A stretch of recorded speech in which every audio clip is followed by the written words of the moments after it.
Cardinal Truth, Chapter 2. I introduced this idea that the last 3 years I've had this theological revolution in my own mind.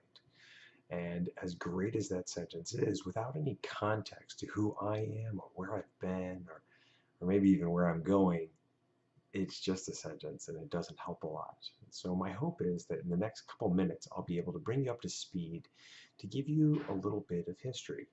Because what I'm hoping can happen is that you'll find something you can connect with and we can find some common ground and we can actually start to build a story together. So here goes. My parents are sterile. They can't have kids. And in the late 70s, they found out that God does miracles. I am one of those miracles. And I have 4 other natural siblings. They were so radically impacted that they started a church.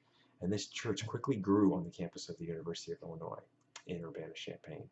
And in the mid-80s, they joined the Vineyard Movement, which was a church planting movement out of Southern California. It was run by a man named John Wimber.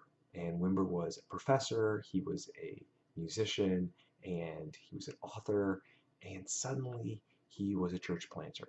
And this move of God was coming across the United States, and the Vineyard Movement was going to be part of it. And I got to meet a lot of people through this movement. My father was influential. My mother and my father joined the board early on, and that meant that I was influenced by John and Carol Arnott and Bob Jones, Paul Kane, Randy Clark, Mike Bickle. These were just names. These were people who were over at our house for dinner. And I had a pretty sensational childhood. I saw signs and wonders. I had miraculous things happen in my own life. And even though I was part of all this, I don't think I ever took the time to understand who I was in that process.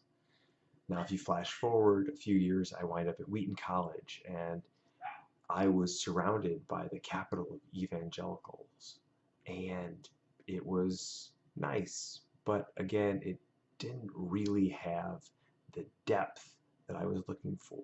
And so as I plowed through the next 10, 12 years of my life after school, I realized that I was pretty much living out a version of what I mirrored from my parents and other religious leaders that I kind of liked.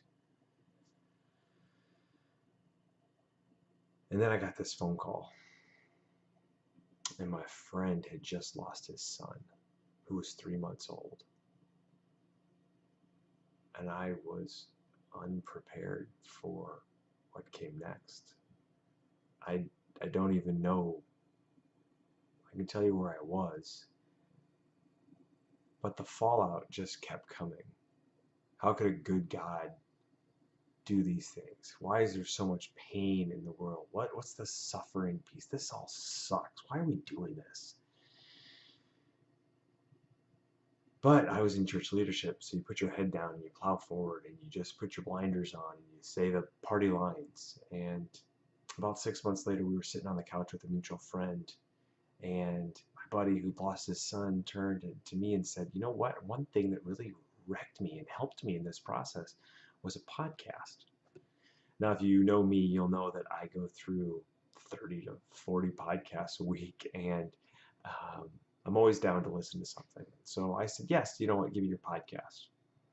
And I took that Rob Bell and Pete Holmes podcast and disagreed with most of it and found myself rather offended at the way they talked about religion. And yet something hooked me.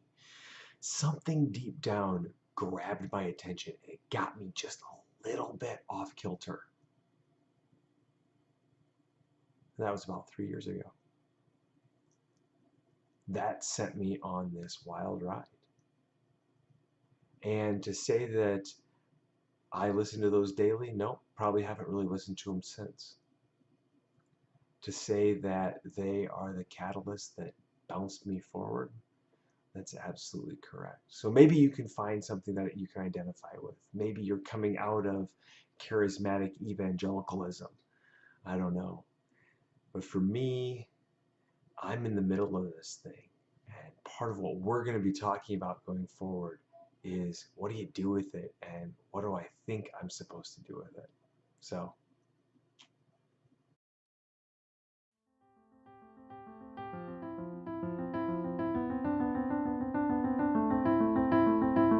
Thanks for listening to this podcast.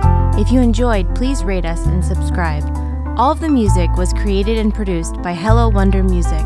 You can find them at hellowondermusic.com. For more information about JD and the church he and Carrie co-lead, including our weekly podcast and upcoming events, please visit greaterchicagochurch.com.